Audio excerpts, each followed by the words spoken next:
آپ نے حضرت عمر سے فرمایا عمر تیرے زمانے میں ایک شخص آئے گا، اس کا نام ہوگا اویس، اس کا قبیلہ ہوگا مراد، اس کی شاخ ہوگی کرن، اس کا رنگ ہوگا کالا، قد ہوگا درمیانہ، اور ایک سفید نشان اس کے جسم پر ہوگا۔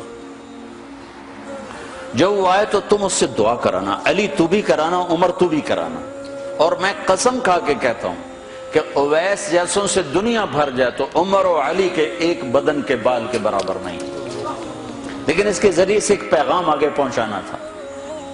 تو حضرت عمر اور حضرت علی حیران ہو کر دیکھنے لگے کہ ہمیں کہا جا رہا ہے کہ اویس سے دعا کروائیں، وہ ہم صحابی وہ تابعی۔ تو آپ نے فرمایا اس نے ماں کی ایسی خدمت کی ہے، جب وہ ہاتھ اٹھاتا ہے تو اللہ ہاتھ واپس خالی موڑتا ہی نہیں۔ یہ پیغام پہنچانا تھا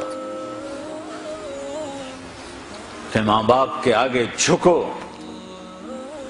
جس دیش میں آپ رہتے ہیں یہاں کام کی رفتار بہت تیز ہے، ماں باپ اگر موجود ہیں تو کم ہی کچھ نصیبوں والے ہیں جن کو کچھ اولاد کی خدمت ملتی ہے، ورنہ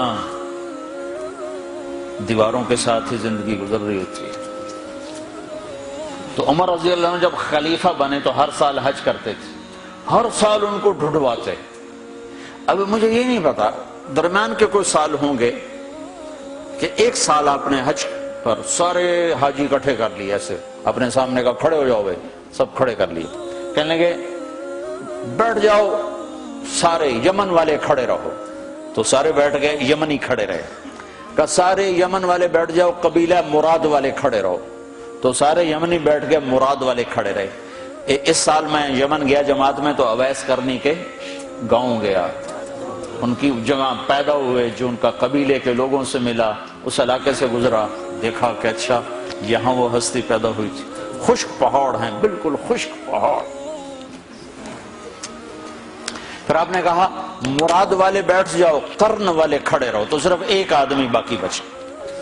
تو آپ نے اس سے پوچھا تم قرنی ہو؟ کہ جی ہاں۔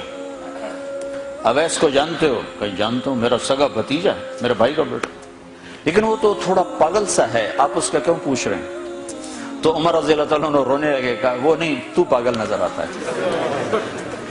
پھر آپ نے پوچھا کدھر ہے؟ آیا ہوا ہے حج میں؟ ہے؟ کہا جی ہے۔ کدھر ہے؟ کہا جی اونٹ چرانے نکلا تھا عرفات کی طرف۔ تو حضرت عمر نے حضرت علی کو ساتھ لیا اور دوڑ لگائی اور پہنچے عرفات کی طرف، تو دیکھا تو ایک آدمی ایک کیکر کے درخت کے نیچے نفل پڑھ رہا اور اونٹ اس کے چاروں طرف چل رہے۔ تو یہ دونوں حضرات بیٹھ گئے، تو انہوں نے اویس نے محسوس کیا کچھ آ گئے لوگ، تو انہوں نے نماز مختصر کر دی، سلام پھیرا۔ تو حضرت عمر نے پوچھا کون ہو بھائی؟ کہا جی مزدور ہوں۔ کہا تیرا نام کیا ہے؟ کہا جی اللہ کا بندہ۔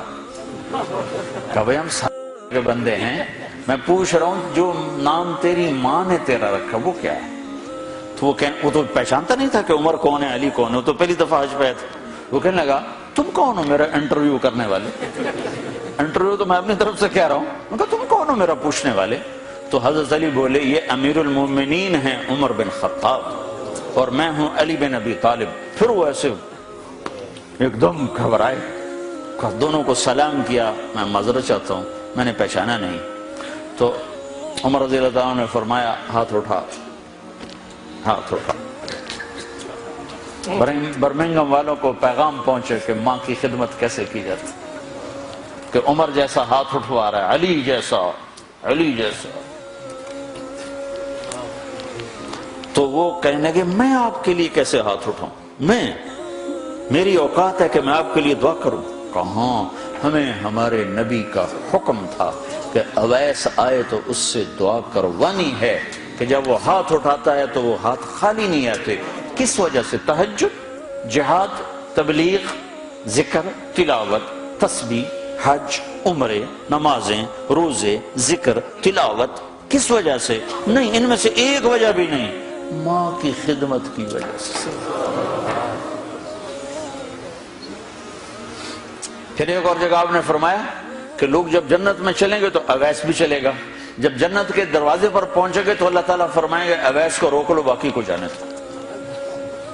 تو اویس گھبرا جائیں گے، کہیں گے یا اللہ مجھے کیوں روک لیا ہے؟ تو اللہ تعالیٰ فرمائیں گے ٹھہر جاؤ، جانے دو ان کو۔